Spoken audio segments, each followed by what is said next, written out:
Assalamualaikum warahmatullahi wabarakatuh. Halo semuanya, kami dari kelompok 7 ingin mempresentasikan hasil diskusi kami untuk memenuhi tugas laporan keuangan dan pajak dengan judul Pajak Bumi dan Bangunan atau PBB dan Bea Materai. Adapun dosen pengampu Ibu Arini SE MAK AKCA. Next.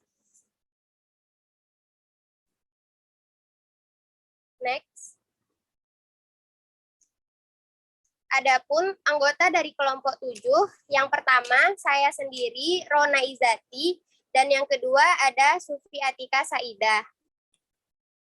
Next. Yang pertama yang akan saya jelaskan adalah tentang definisi PBB atau Pajak Bumi dan Bangunan.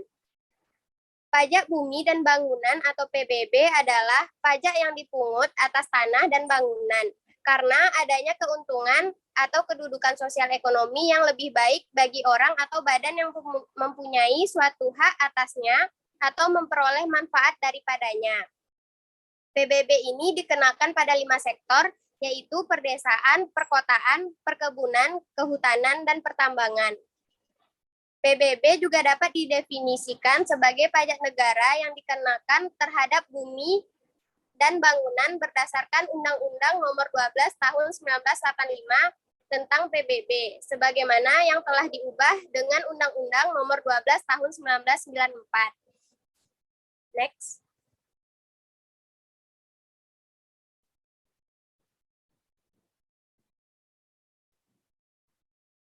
Berikut adalah dasar hukum pajak bumi dan bangunan.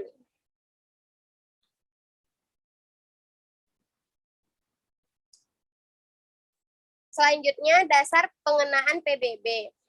Dasar pengenaan pajak dalam PBB adalah nilai jual objek pajak atau NJOP.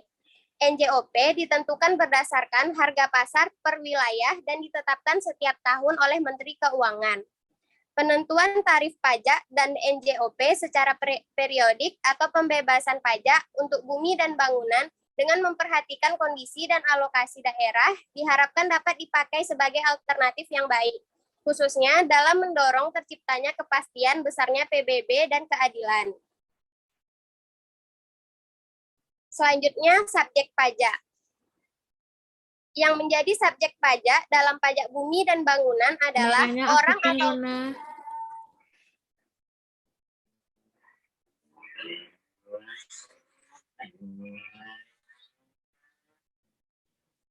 yang menjadi subjek pajak dalam pajak bumi dan bangunan adalah orang atau badan yang secara nyata mempunyai suatu hak atas bumi dan bangunan, memperoleh manfaat atas bumi, memiliki, menguasai, atau memperoleh manfaat atas bangunan, yaitu antara lain pemilik, penghuni, pengontrak, penggarap, pemakai, penyewa.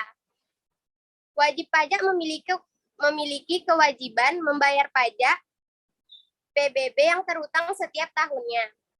PBB harus dilunasi paling lambat 6 bulan sejak tanggal diterimanya SPT oleh wajib pajak. Dikenakan denda sebesar 25% atas pajak yang tidak atau kurang dibayar oleh wajib pajak. Next.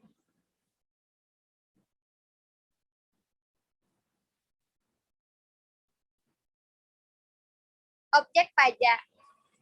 Berdasarkan Undang-Undang Nomor 12 Tahun 1985 tentang pajak bumi dan bangunan, sebagaimana yang telah diubah dengan Undang-Undang Nomor 12 Tahun 1994, yang menjadi objek pajak bumi dan bangunan adalah bumi dan bangunan. Pengertian bumi meliputi permukaan bumi yang tubuh bumi yang ada di bawahnya. Sedangkan pengertian bangunan adalah konstruksi teknik yang ditanam atau dilekatkan secara tetap pada tanah atau perairan. Yang termasuk pengertian bangunan diantaranya jalan lingkungan yang terletak dalam suatu kompleks seperti hotel, pabrik, dan lain-lain. Lalu jalan tol, kolam renang, pagar mewah, tempat olahraga, dermaga, taman mewah, dan lain-lain. Next. Selanjutnya adalah objek pajak yang tidak dikenakan PBB. Adapun pengecualian objek pajak dari pengenaan pajak bumi dan bangunan adalah objek pajak yang sebagai berikut. Digunakan semata-mata untuk melayani kepentingan umum di bidang ibadah, sosial, kesehatan, pendidikan, dan kebudayaan nasional yang tidak dimaksudkan memperoleh keuntungan, seperti pesantren, masjid, gereja, tanah wakaf, rumah sakit, sekolah, madrasah, candi, dan lain-lain. Atau digunakan untuk kuburan, peninggalan purbakala, atau sejenis dengan itu, seperti museum. Selanjutnya merupakan hutan lindung, suaka alam, hutan wisata, taman nasional, tanah pengembalaan yang dikuasai oleh desa, dan tanah negara yang belum dibebani suatu hak. Selanjutnya digunakan oleh perwakilan diplomatik, konsulat berdasarkan asas perlakuan timbal balik secara pasif. Dan terakhir digunakan oleh badan atau perwakilan organisasi internasional yang ditentukan oleh Menkeu. Selanjutnya adalah surat ketetapan pajak atau SKP. Atas dasar surat pemberitahuan objek pajak, Direktur Jenderal Pajak menerbitkan surat pemberitahuan pajak terhutang atau SPPT. SPPT dimaksud adalah surat yang digunakan oleh Direktorat Jenderal Pajak untuk memberitahukan besarnya pajak yang terhutang kepada wajib pajak dan SPPT. Dapat diterbitkan berdasarkan data objek pajak yang ada pada Dirjen Pajak. Kemungkinan dapat terjadi WP tidak memenuhi kewajiban perpajakan sebagaimana mestinya. Dalam kondisi demikian, Dirjen Pajak mempunyai wewenang seperti mengeluarkan surat ketetapan pajak atau SKP. Surat ketetapan pajak dapat dikeluarkan oleh Direktur Jenderal Pajak. Dalam hal yang pertama, SPOP tidak disampaikan dalam jangka waktu yang telah ditetapkan. Berdasarkan hasil pemeriksaan atau keterangan lain, ternyata jumlah pajak yang terhutang lebih besar daripada jumlah pajak yang dihitung berdasarkan SPOP yang disampaikan oleh wajib pajak.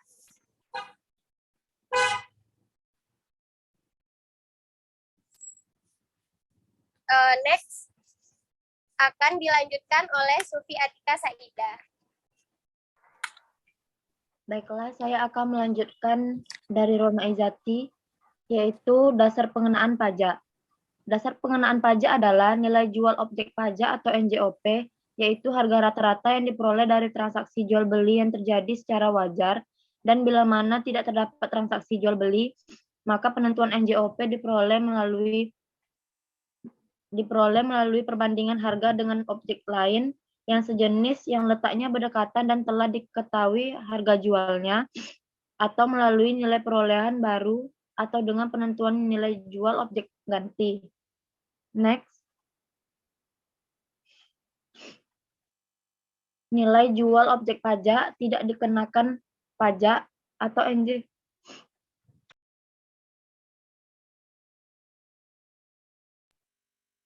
NJOP KTP.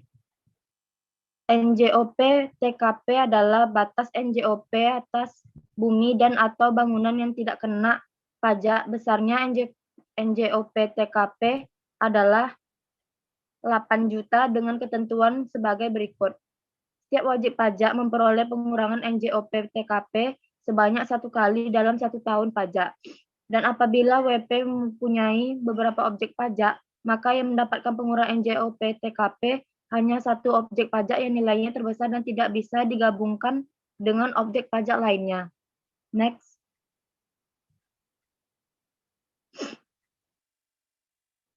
Tarif dan cara menghitung pajak. Tarif PBB adalah sebesar 0,5%. Dasar perhitungan pajak adalah nilai jual kena pajak atau NJKP yang ditetapkan serendah-rendahnya 20% dan setinggi-tingginya 100% dari nilai jual objek pajak atau NJOP.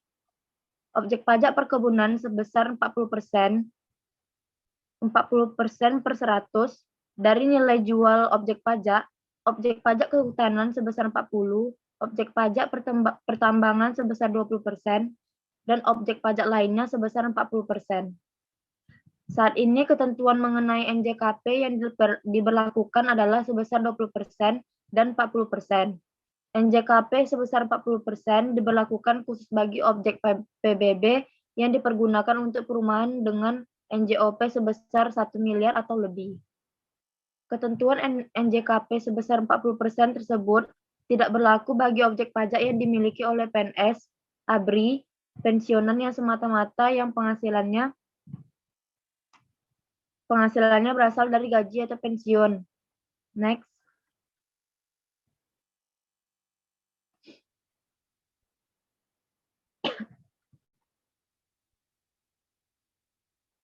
Lalu berikut contoh kasus PBB. Next. Lalu lanjutan kasus PBB. Lalu berikut contoh perhitungan PBB. Lalu pengertian bea materai.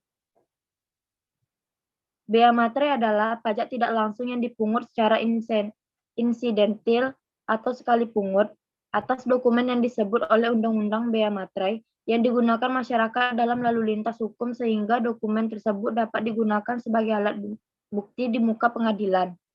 Dengan kata lain, bea materai adalah pajak yang dikenakan atas pemanfaatan dokumen seperti surat perjanjian, akta notaris, kwitansi pembayaran, surat berharga, dan efek yang membuat jumlah uang atau nominal di atas jumlah tertentu sesuai dengan ketentuan dan dokumen yang digunakan sebagai alat bukti di pengadilan. Next. Berikut adalah dasar hukum bea materai. Next. Lalu prinsip umum pemungutan atau pengenaan bea materai. Yang pertama, bea materai dikenakan atas dokumen atau bea materai merupakan pajak yang atas suatu dokumen seperti yang sudah dijelaskan, yaitu pajak yang dibebankan pada dokumen yang berisikan suatu perjanjian, pembayaran, atau mengandung arti penting lainnya. Lalu, satu dokumen hanya terutang satu bea materai. Dan yang terakhir, rangkap atau tindasan yang ikut ditandatangani terutang bea materai sama dengan aslinya. Next. Objek dan bukan objek bea materai. Objek bea materai. Yang pertama, surat perjanjian dan surat-surat lainnya, antara lain surat kuasa, surat ibah, surat pernyataan, yang dibuat dengan tujuan untuk digunakan sebagai alat pembuktian mengenai perbuatan, kenyataan, atau keadaan yang bersifat perdata. Lalu akta-akta notaris termasuk salinannya. Dan terakhir akta-akta yang dibuat pejabat pembuat akta, tanah, termasuk rangkap-rangkap, dan lain-lain. Lalu ada bukan objek bea materai. Yang pertama, dokumen yang berupa surat penyimpanan barang, konosemen, surat angkutan penumpang dan barang, lalu segala bentuk ijazah seperti tanda terima gaji, uang tunggu, pensiun, uang tunjangan, dan pembayaran lainnya. Lalu yang terakhir, kwitansi untuk semua jenis pajak dan untuk penerimaan lainnya yang dapat disamakan dengan itu ke kas negara dan lain-lain. Berikut adalah tarif bea materai 3.000 dan 6.000. Next.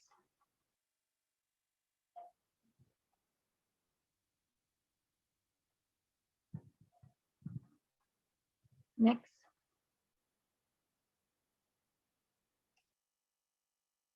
Baiklah, sekian dari presentasi kami. Bila ada kurang atau kesalahan, mohon maaf. Wabillahi taufiq walhidayah. Assalamualaikum warahmatullahi wabarakatuh.